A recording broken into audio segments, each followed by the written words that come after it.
Les biais cognitifs sont des raccourcis mentaux automatiques et inconscients qui nous permettent de traiter rapidement une quantité massive d'informations. Si ces raccourcis sont généralement utiles dans la vie quotidienne, ils peuvent nous conduire à des erreurs de jugement significatives lorsqu'ils ne sont pas maîtrisés.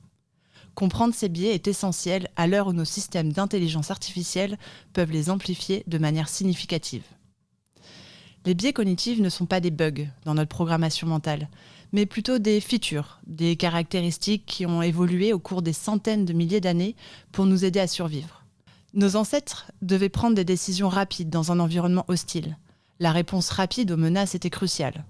Le biais de négativité nous permettait de rester en vie, en accordant plus d'importance aux dangers potentiels, car il valait mieux fuir inutilement 10 fois qu'ignorer une fois un véritable prédateur.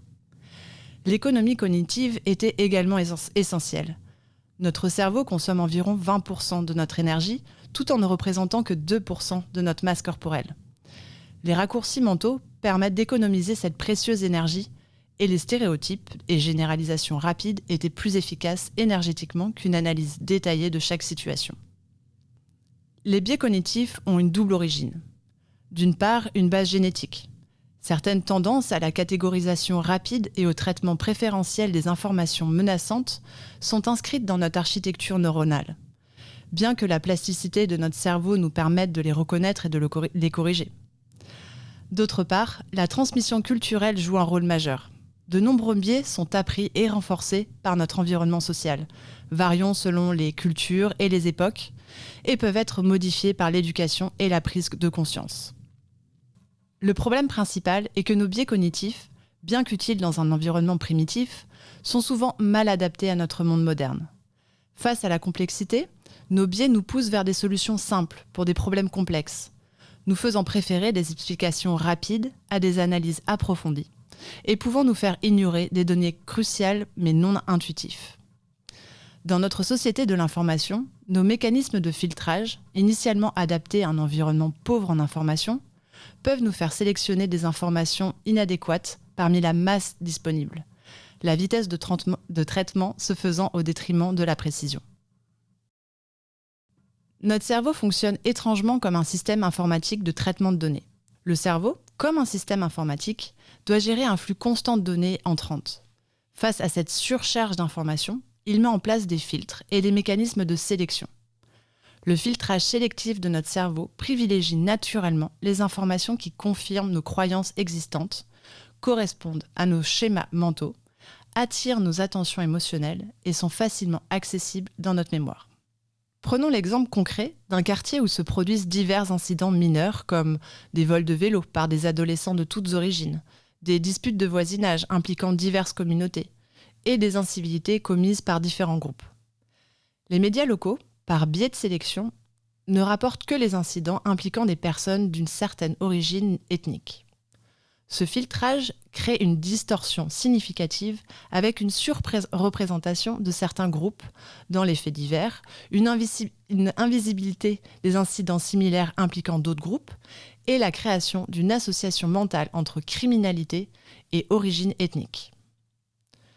Une fois l'information filtrée et sélectionnée, notre cerveau la transforme pour produire des réponses à travers un processus qui inclut l'interprétation des données selon nos schémas mentaux, la catégorisation basée sur nos stéréotypes, l'association avec nos expériences passées et la construction de narratifs explicatifs. Dans la continuation de l'exemple du quartier, suite à cette couverture médiatique biaisée, les habitants développent diverses réactions. Sur le plan émotionnel, on observe une peur injustifiée, une méfiance systématique et une anxiété en présence de certains groupes. Les modifications comportementales incluent l'évitement de certains commerces, le changement d'itinéraire, une surveillance accrue de certains groupes et la généralisation des suspicions. L'impact social se manifeste par la discrimination dans les interactions quotidiennes, l'exclusion sociale de certains groupes, le renforcement des préjugés existants et la création de zones d'évitement imaginaires. Ce processus crée un cycle d'amplification dangereux à travers une boucle de rétroaction. Le comportement d'évitement crée de la distance sociale. Cette distance réduit les opportunités de correction des préjugés. L'absence d'interaction positive renforce les stéréotypes. Les médias captent cette tension et en font plus de couverture. et la couverture médiatique alimente de nouveaux biais. Ce processus crée un cycle d'amplification dangereux à travers une boucle de rétroaction. Les comportements d'évitement créent de la distance sociale. Cette distance réduit les opportunités de correction des préjugés. L'absence d'interaction positive renforce les stéréotypes. Les médias captent cette tension et en font plus de couverture. Et la couverture médiatique alimente de nouveaux biais. Cette dynamique mène à une institutionnalisation des biais qui se manifeste par la modification des politiques locales, une surveillance accrue de certains groupes, une discrimination systémique et une prophétie autoréalisatrice. Ce mécanisme ressemble étrangement à un système de traitement de données informatiques, avec une phase d'entrée, l'extract, pour la collecte sélective d'informations, une phase de transformation pour le traitement selon les règles prédéfinies, donc nos biais, et une phase de chargement, load, pour la production de comportements et décisions. La grande différence réside dans le fait qu'un système informatique peut être audité et corrigé, alors que nos cerveaux nécessitent un effort conscient et constant pour reconnaître et corriger ces biais.